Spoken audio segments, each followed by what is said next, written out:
केसी Venugopal ji, Randeep Surjewala ji, DK Shivakumar ji, Siddaramaiah ji, Mallikarjun खड़गे ji, BK Hariprasad ji, MB Patil ji, senior leaders of the Congress Party, workers of the Congress Party all over the state, friends from the media, I'd like to welcome all of you here today.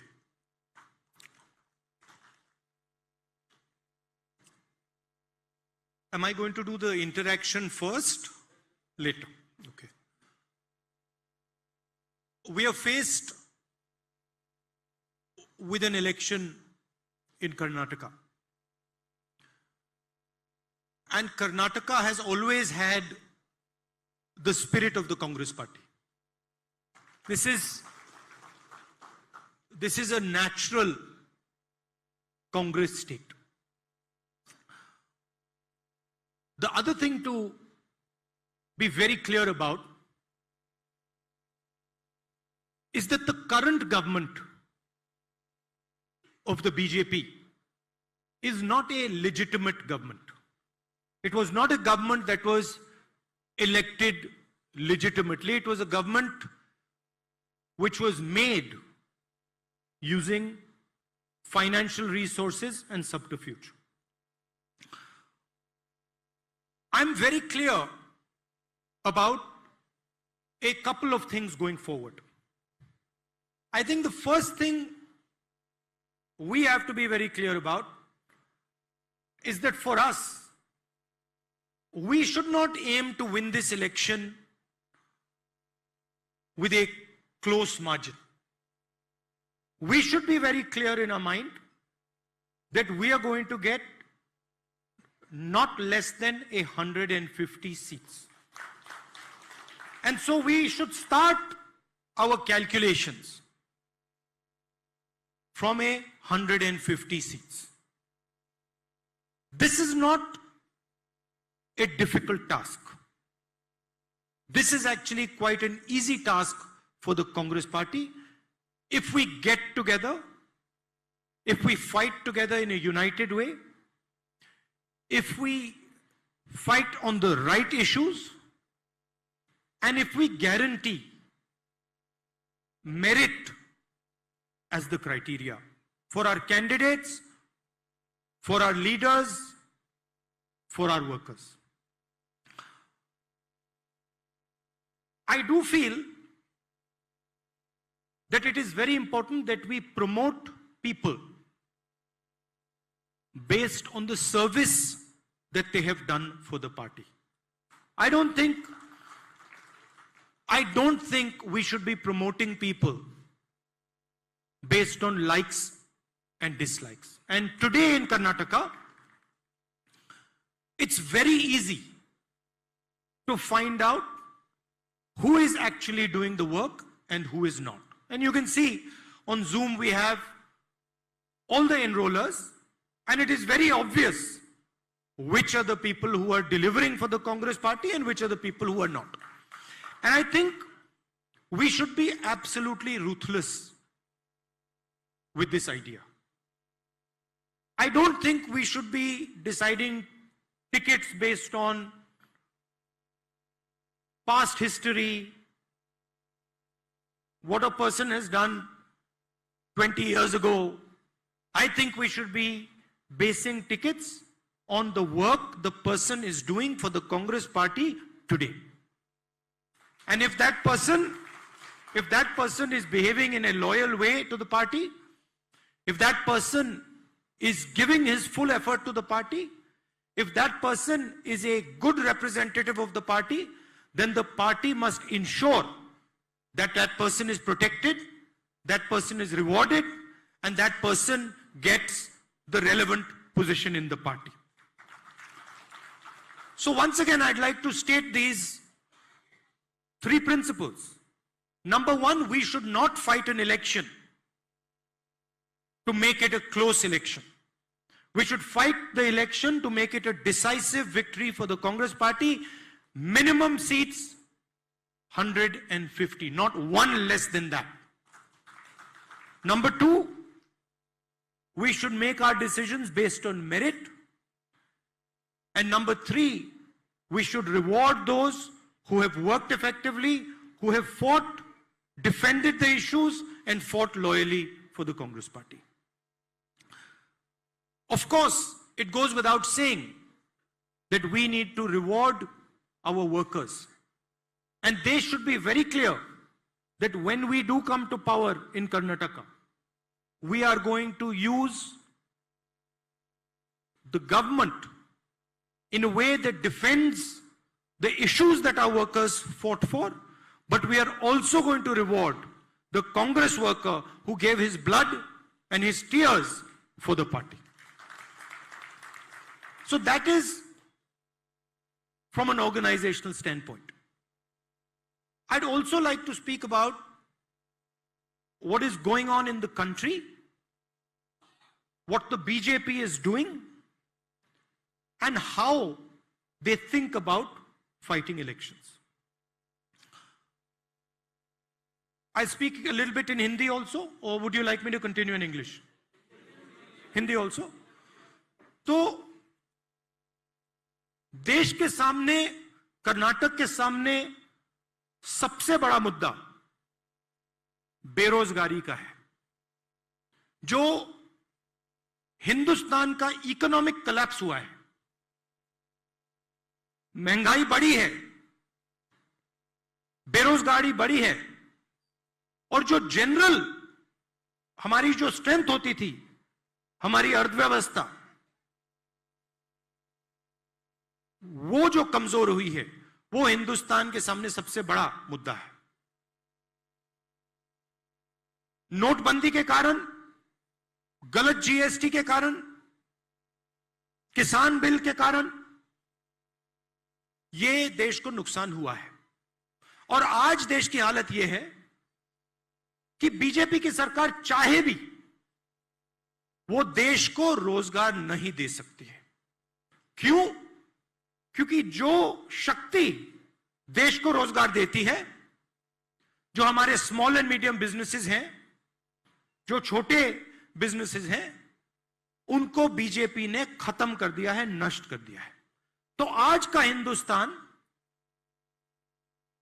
अपने युवाओं को रोजगार नहीं दे सकता है, और इससे देश को जबरदस्त नुकसान हो गया है, और इससे भी ज्यादा नुकसान होने वाला है। अब ये जो मुद्दे हैं, इन पर बीजेपी बात नहीं कर सकती है, क्योंकि उनका रिकॉर्ड बिल्कुल क्लियर है, सबको दिख रहा है। पहले मोदी जी आते थे, चुनाव के समय भ्रष्टाचार की बात करते थे। आज अगर नरेंद्र मोदी जी कर्नाटका में आकर भ्रष्टाचार की बात करें, जो सरकार 40% सरकार मानी जाती है, कर्नाटका में आकर अगर नरेंद्र मोदी स्टेज पे कहे कि मैं भ्रष्टाचार से लड़ना चाहता हूं, तो शायद पूरा कर्नाटक हंसना शुरू कर देगा। पूरा कर्नाटक कहेगा कि ये क्या बात कर रहे हैं। देश की सबसे भ्रष्ट सरकार कर्नाटक में है, 40% सरकार है। कांग्रेस पार्टी ने नहीं कहा, कॉन्ट्रैक्टर्स कह रहे हैं, और प्रधानमंत्री आके कहता है कि मैं भ्रष्टाचार के खिलाफ लड़ना चाहता हूं, तो ये तो मजाक होगा। और वो किसी भी स्टेज में, कर्नाटक में क्या हिंदुस्तान में, यह भाषण नहीं दे सकते। आज कर्नाटक का कोई भी नेता, बीजेपी का नेता, हिंदुस्तान का कोई भी बीजेपी के नेता आज स्टेज पर रोजगार की बात, इकोनॉमी की बात, भ्रष्टाचार की बात कर ही नहीं सकता है।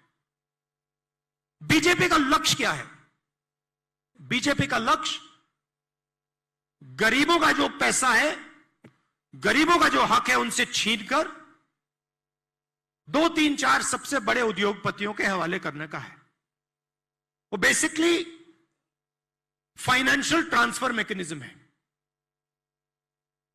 गरीबों से पैसा लो और 2, 3, 4 उद्योगपतियों को पैसा दे दो, यह उनका सिस्टम है। तरीका क्या है? तरीका देश को बांटने का है, देश को लड़ाने का है, जिसको हम पोलराइजेशन कहते हैं। एक धर्म को दूसरे धर्म से लड़ाने का, एक जात को दूसरी जात से लड़ाने का, और फिर इस लड़ाई के बीच बीजेपी पूरे के पूरे रिसोर्सेस चुने हुए लोगों को पकड़ा देती है। हमारी क्या जिम्मेदारी है? हमारी जिम्मेदारी जो सच्चे मुद्दे हैं, जो जरूरी मुद्दे हैं, उनको उठाने की है। हमारी जिम्मेदारी रोजगार की बात करने की है। हमारी जिम्मेदारी इकोनॉमी को ठीक करने की है। हमारी जिम्मेदारी देश के जो अलग अलग लोग हैं, अलग अलग धर्म हैं, अलग अलग जात हैं, इनको एक साथ लाने का काम है। यह कांग्रेस पार्टी करती है। वो तोड़ते हैं, हम जोड़ते हैं। उनका काम तोड़ने का है, नफरत फैलाने का है। हमारा काम जोड़ने का है, सबको एक साथ लाने का है। और यह हमें कर्नाटक में करके दिखाना है। मैं आपको बधाई देना चाहता हूं। देश में सबसे ज्यादा मेंबर, आज डीके शिव कुमार जी ने कहा कि 60 लाख मेंबर कर्नाटक में हमारे एनरोलर्स ने, हमारे नेताओं ने, हमारे वर्कर्स ने कांग्रेस पार्टी में लाए हैं। 60 लाख कोई छोटा नंबर नहीं है।